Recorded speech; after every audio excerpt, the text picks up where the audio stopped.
Şunday matur kişiye geldim. Tatarlar jığılgan kişiye üzüm bilen küresim kiledi. Şul kişeni körge üzüm bilen alıp geldim kıdalarımını matur ittirip şul kişede küngel aşırgan. Rahmet Nailege bütün Tatarlarını şulay birleştirgen için. Уважаемые дамы и господа, bugün biz barımızda jığıldık zor bayramga, Pitaşu degan majlisga. Bu majlisga jeti olgi boshqa bir majlisda meni ona xo'jalari, haydagi matur ettirib, kuchli olqishlar bilan bir-birimizni qarshilamiz. Mana shulay. Hadi ko'pdan tugul birinchi kechamiz bo'lib o'tdi. Hem ko'p rahmat sizlarni eshitdik. Tag'in da shunday kechalarni o'tkazishga so'rovchilar ko'p bo'ldi. Demak, Tatar xalqini bunday uchrashuvlar kerak.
sog'lik sizga.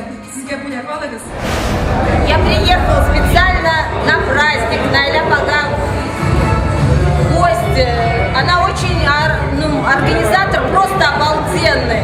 Мы даже из Самары бегом примчались, бросили свои дела и будем приезжать чаще. Самару позовете? Ждем Самару всегда, рады вас видеть. Вот, чтобы не скончаем вот этого оптимизма, она бітірмесін ол үшін, тұтынған үшін, бір қашанда бітірмесін. Бек зор рахмет. Бізге бұл 5 жылдар үшін, бек каты. Праздник нам очень понравился, от души. В общем, почувствовали национальный колорит, поближе стали друг к другу, потому что мы так редко встречаемся, это был действительно праздник, почти как на свадьбе.